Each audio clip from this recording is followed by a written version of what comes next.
Welcome to Module 1 of Simplified SEO. This is course number 303 in our 360 series of tangible, bite-sized, very timely labs on digital marketing. And let's dive in. So we talk about the foundations of SEO being sort of the makeup of what the search engine is doing, as well as what our websites and our search engine optimization efforts are doing to serve that search engine and what it's looking for. It stands for search engine optimization and is really the process of getting free or organic, natural search results within the search engines. And we're mostly talking about Google, but you can swap that in for Bing or any of your other preferred engines if you go a different route. There's several others up there, but of course, Google is the most common search engine in the world and continues to improve and grow its reach all the time. So the idea here is that we're not building a website and a content strategy for a spider or a bot or a crawler. We're building it for a user. And if you can wrap your head around that, that is the biggest aspect of social or search engine optimization today that makes it a really doable thing for any of us. Because after all, we are not spiders and bots. We are users ourselves. So the more authentic and human we can, approach SEO and our content and our websites, the more it's going to resonate with the search engine as well. And that alone is the difference between SEO 10 years ago to today. Google has gotten smarter. Search engines are behaving more like humans now than bots, and they are looking for human behaviors and inputs into websites as opposed to manufactured fake sites or keyword jammed articles, etc. But we'll get there. So bottom line, we want to act like a smart marketer who's building a site that our users are going to love and that's going to load fast and be super clear, that they're going to stick around and navigate their way through for quite some time. That's what drives results, not just ranking number one. You can rank number one all day long and have a terrible website that people don't know what to do with or that doesn't convert to sales or prospects or leads. And who cares? You've missed the point. So we want to generate leads and we also want to generate sales or whatever that conversion is that we use as our success metric. So we're going to go through 8 search ranking factors that we can all wrap our heads around. And like I said in the intro, if that's, 1 through 3 are where you're at, great. If it's 5 and 6, wonderful. Or if you're ready to kind of start to chip away at all of them, awesome. But we're going to cover the most important pieces of modern SEO that anybody can understand and implement. I promise you. So let's start with the first 3, ranking factors 1 through 3. We're going to just establish this idea that everything starts with a search. And I would even extend that to say every purchase starts with a search.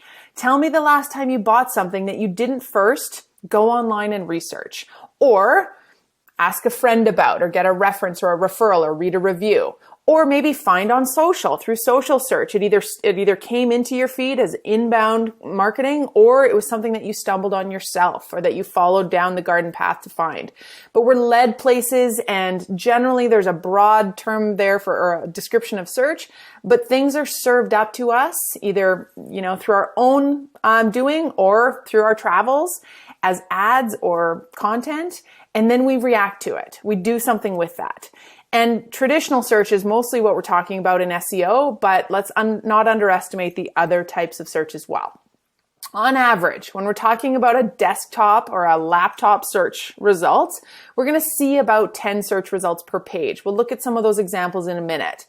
But the first position traditionally has, of course, the highest click-through rate at about 33%. And then it goes down from there. And if you know the old SEO joke, where do you go to bury a dead body? Page 2 of Google. We want to be appearing on page 1, and we want to be as high up as we can. It makes us look more reputable. Of course, it gets more search traffic and results.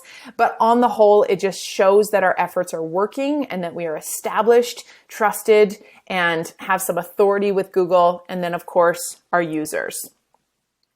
So it starts with a search and it ends with a SERP. What is the SERP, you ask? It is the search engine results page that we're so familiar with, but we don't really know the makings of it, a lot of us. So anytime we conduct a search as a user, we're served up something similar to this.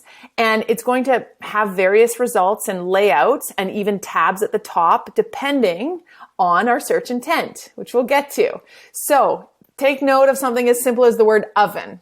It's very informational. Am I at that stage of just simple research? Google's like, I got to give this girl what she wants. What is it at? Do you want, kind of shopping results? Do you want news results? Do you want Wikipedia style? What is an oven results? It doesn't know. So as you can see in this very high level, top of funnel search where I'm just straight up using a Wikipedia style word, Google's not serving me many ads. It is very organic. It's got a range of, image results and then news and videos and whatever. It's trying to give me that little bit more so it can understand what I'm after, and then it's going to refine my search as a result. So if we break it down, we've got organic results at the top. How do we know that? Because it doesn't say ad. Then we've got some image results in the middle there, which we'll look at when we talk about tags and titles and how important it is to tag your images or label them accordingly so they show up in that image search, which people are relying on more and more because we're lazy. Then we've got paid results on the right side column, but not very many. Again, some further informational style results, and then even some news results there in case that's what Google's wondering if we want. You want to know news about ovens? We got news about ovens. But the science behind it is essentially that these web crawlers, which is literally what they sound like, there's the kind of spiders that crawl through every site on the internet, and that's called indexing, is that they pull out the information that that site is serving up to the crawler, and then they index it, they store it, so that when queried by Joe Blow user, they can serve up one of many sites that has that type of information, and they're going to hope that it was a good search result. Because as long as Google is giving us great search results as users, we're going to keep using it as our go-to search engine. And same for Bing or whatever you're using. So we want to ensure that the information that we're providing to those crawlers is correct and concise and simple. When we look at what they see, it's not that at all. It's very much ones and zeros in the language of a bot. But either way, we've got to still remember that it's about the human side and giving it that's my dog. I'm really sorry. She's scratching herself. And we've got to remember that it's about giving relevant information to the search results. If you want to see what the search engine is seeing when your user conducts a search, go into browseo.net. Browseo. SEO. I don't know how to say it. So what you're going to see there is the back end. It's a lot of kind of the language of bits and bots, but it is showing us a few really important things, such as, response rate, things on the main page. You can see the navigation on the left. I can also see where my sort of descriptions are showing up and my SERP preview. So what that little mini snippet's going to reveal on Google when someone conducts a search. And then at the very bottom there, take note in the bottom right corner, you can see the headings. We're going to get to this again in tags and titles and descriptions in module 3, but just note how the H1s, those header tags, are showing up first, then the H2s, then the H3s. And if I have those out of order, that's going to be trouble because Google's going to crawl H1s as the most important thing on that page. So if I've got them backwards, it's not going to be as effective. Next, let's talk about mobile's rising role in SEO. So we know that we are on our mobile devices all the time. It goes without saying. This is where Google Analytics is so important in telling you how your mobile versus desktop traffic differs. So has that changed over time? Is it constantly moving towards more mobile or tablet traffic? Is it seasonal for you, like it is for me? Does it depend on whether you're running ads on mobile, like Instagram ads that are going to, of course, probably drive more mobile clicks? It doesn't matter. But on the whole, we need to be aware of how many people are finding us on mobile, and that's probably growing over time, as well as where we're showing up on mobile. Because remember, the mobile search is that much tighter. If you're not showing up in the top 3 now, you're not nearly as seen. This is where paid search comes in, because if we're running some Google ads, which we'll talk about, that is going to bump us up, force ourselves up the search rankings. But ideally, our organic rankings come in right at the top.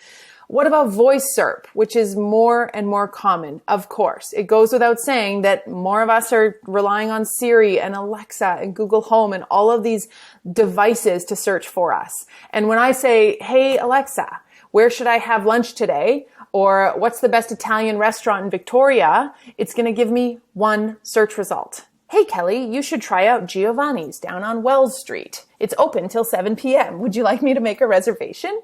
So if Giovanni's has optimized their website and done the basics around their SEO and also a little bit of local SEO through Google My Business, which I really encourage you to understand, they are going to have that much better shot of being in top spot. And as we can see, it's even more important when it comes to the changing behaviors of our users and their search devices and habits. So rising the rankings is always going to be important, but never more important as our devices change. A related ranking factor to revisit or visit here is our mobile friendly score. And you can do this through one of Google's free tools. Just Google mobile friendly test and you'll find it, or the link is there at the bottom for you. But you're going to then be at least given some kind of indication as to how friendly your website is on a mobile device. And this matters because if Google sees, and obviously we know they can test it, and they have a ranking of this themselves, whether or not you're scoring yourself, they know whether your site is mobile friendly, and they're going to reward you or penalize you accordingly because they have zero interest in serving up websites that don't render properly on mobile to their users, in the same way that they don't have an interest, or it's not in their best interest, to serve up sites that are slow loading or that are misleading or confusing or don't have enough content or the wrong type of content. And that's because people get annoyed. They bounce quickly, meaning they don't click through or move along through the site at all. Their bounce rate's high. The dwell time is low, and people are not happy with that website, and Google knows it. They see it. And that search or that website does not perform well in search. It gets driven down and outperformed by those who have optimized their site in these simple ways. Less is more here. A site with 300 pages that's got, tons and tons of content and maybe too many drop-down menus and a confusing navigation and slow load speed because of all that content and unoptimized photos on the site is actually going to be so much poorer performing than a new, clean, crisp, fast-loading, mobile-friendly site. So really keep that in mind when you feel married to your 2,000-page website and all the content within it, because that's not how people search anymore. They want it to be simple, and so does Google. We're lazy, remember. Goldfish-size attention for most users today. So mobile really matters, and it does increasingly probably play into your search traffic and, again, how people are finding you, especially if you're invested heavily in social content or paid ads, and they're finding you as they're scrolling their social feeds and then going to your website from their phone. So we want to optimize for mobile. We want to make sure that we're doing what we can to continue to be, conscious of those users and how they're changing. Let's talk about finally here in Module 1, the search intent. So this is my favorite kind of psychological piece of the SEO game. Where are your people in their journey when they find you online is the idea. And we can call it a funnel, you can call it a journey, or you can just sort of think about it in terms of search intent and how far along they are. But the idea is that the web search is usually the first exposure for a potential customer that you have as an opportunity. So having your proper SEO at the top of funnel, so you show up right away and then you give them more as they understand and they sort of narrow down their search parameters, or they've learned more about what they need, and then they, essentially find you at every stage of their journey more and more. That is ideal. What's not ideal? Showing up at the top of their search at the very early stages of their search journey and then disappearing from there, and someone else swoops in and steals that lead because they've optimized for the back or the bottom of the funnel. You've done all the education on the top end, and then when they're ready to buy, that other person has purchase links and transactional ads or whatever, an Instagram store, etc. So we've got to understand the journey here. We have an entire course called Customer Journey for a reason. This has changed so drastically over the last few years because we've gotten lazier, our attention spans have gotten shorter, our devices have changed, the amount of content and options that we're served up with at any given time is enormous, whether you're just trying to book a reservation at a restaurant or buy a new car. And there is so much more choice than there was a decade ago or even 3 years ago. We also have a reduced amount of trust. You think about where we are now as humans and how we have just, shrank our trust and affinity for big brands, media, politics or politicians, even academia, the medical community. Who do we trust? We trust the brands that we feel like we know and relate to and that understand us in return. And we trust our friends. So thinking about those elements, and on the whole, just doing what we can, of course, to show up and be as authentic as possible is the idea. But knowing what it is that they are searching for. So do they need a specific website? Is it a solution to their problem? Is it a question that they just want a simple answer for? Or are they ready to buy? And is it all of those things? Great. You might be at every applicable to show up and hopefully appear in search results at every stage of the journey or with every answer to one of those little bullet points. But what we're talking about here when we think of this journey is that same kind of sales funnel. You can call it the sales funnel, the marketing funnel, the SEO funnel. Truly, it all applies. You can turn it sideways and call it a journey. But what we're talking about is cold leads that we kind of dump into the top of that funnel. And that is where people are at the straight up, just awareness and information stage. What do you sell? Is it for me? What is this product even about? And who's out there that has it? From there, okay, I'm interested. Tell me more. I've actually got some information now about this, and I'm less kind of like Wikipedia style informational search, and I'm more using kind of more long tail keywords and specifics in my search. Then I'm getting down the funnel and I'm ready to make a decision. Or desire is what some people call the D. I'm ready to do something here. I'm in the final stages. It's going to be this versus that. Serve me up a YouTube video and show me how yours works. Send me some kind of, human interest piece, or show me your Instagram feed where I can see the people behind this company. So I fall in love with your company values even more than your product, which really isn't that different from the other guys. And then at the bottom of that funnel, I'm ready to take action. So the SEO journey is really powerful in that we're moving people along and showing up at their various stages of their customer journey if we do our job. Let's take an example here. Car industry, car dealership.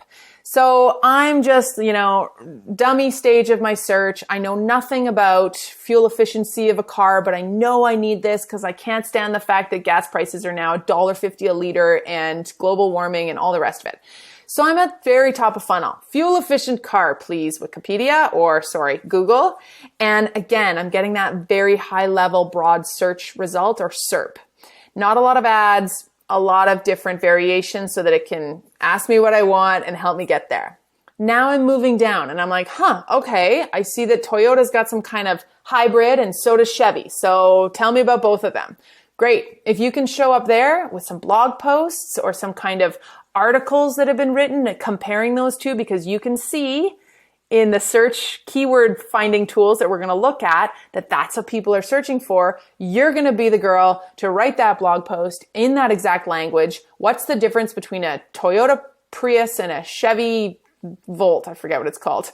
And then we're going to answer the public, essentially serve up the answer to their questions and build affinity. And of course, squeeze in why our car is better and then how to book a test drive.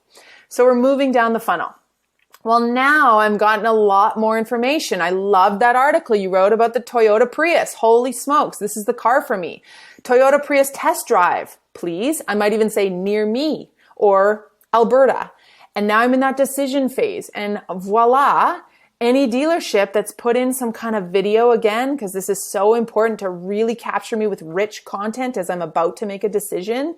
And maybe they're doing some kind of like selfie video crawling in the third row of that expanded car model or under the hood, walking me through it, but basically giving me all the things I need to get me to the finish line or over my decision stumble, any kind of blocks, remove those objections. And then the final stage, taking action. You've made it dead easy for me to find a dealership. Oh my gosh, I can book that test drive online. And there's all your 5-star reviews to go with it. You're the dealership for me. And I can see that you guys are human and you're not going to rip me off. So you're actually also removing my other pain points that you know from my emotional state as your customer, which happens to be pushy salespeople. Am I getting the best deal? When will this car be ready? All those other things that you've heard your customers say as fear or desires that you can speak to as well in those final stages. So showing up at every stage of the journey, it's honestly not that difficult. It's just that a lot of us don't take note of where we have some gaps and what other people are doing better and where we can fill that void. I have a personal story here about after I had my second child and I was no longer interested in driving the car I'd been driving for 8 years. It was too small. I was like, I'm getting a third row, and I was torn between, and I needed a practical car again because the one I chose was not smart. And so I had like my dad and my husband in my head telling me what car to buy, and I was fighting it. But I was like, fine, interior space, Toyota 4Runner versus Highlander. And I wanted to know how big, third row, etc. I wanted more room for these damn car seats and all my toys, their toys. And so what do? I do that search. And the first thing that comes up, this happened all in the span of about 15 minutes. I'm not joking. I see this guy, this car dealership in Seattle with this man that was like 6'8", selfie video walking around the redesigned 2016 Honda Pilot. I'm going back a few years now, and it had just been released, and he crawls in the third row and he shows me how gigantic it is. He doesn't slander the Toyota 4Runner or the Highlander. He just shows me how sick this new Honda Pilot is. I've never leased a car in my life. I didn't want to lease a car. I sure didn't want a Honda that looks kind of like a minivan, and I literally bought one the next day. I leased the crap out of that thing, and it was literally a YouTube video that did it. I wouldn't say I'm a total sucker, but man, I didn't know that car existed. I didn't know to search for it. He used Toyota search keywords in his video, which is so smart. If he knows people are searching Toyota versus Toyota, he's going to throw in those in his Honda video in the back end. That is SEO at its finest. And it's on a piece of content that led me to, sorry for him, a Calgary dealership to go buy my Honda. It works. It happens. It's just a matter of showing up. So in addition to the SEO funnel, let's talk about intent, because while we see them as stages of a customer journey, the customer really has intent. So let's put ourselves in their shoes. Again, you're in that informational stage. That's very top of funnel. I just need info. Tell me a little bit more about this thing called social media marketing. Or I've got a navigational intent. I need to get myself to Netflix, netflix.com, or just straight up Netflix, or Lululemon, or, Edmonton, Alberta. I know where I'm going. I'm using direct keywords, and hopefully you're going to show up for me as Lululemon with your organic search results, because you are just so well optimized. You have such domain authority with Google that you don't need to advertise in order to show up for your own name or for some kind of indirect navigational search like black stretchy yoga pants. You've done a killer job on all of your platforms and your website in optimizing for search, that you're showing up with both navigational direct search terms and indirect. Finally, transactional. So it goes without saying that many of us head to search or Google when we're ready to buy. And this is what I often talk about, is the difference between running ads on social versus running ads on Google. And very often we're going to see better results if we run ads on social, if we're trying to build awareness and, again, affinity, likability, trust. We can be more personal. We can add all sorts of types of content, from videos and selfies and carousels and reels, etc. And we can build all the things that then lead people down the path with us. It might be less transactional, but you never know. They're also clicking on your Facebook ads like crazy and buying right there from your Instagram shop or your Facebook shop. But when it comes to Google, we are often going on there to buy. I'm not really headed to Instagram to buy a laptop. I'm headed to Google to do my homework and then purchase something, either online or in store.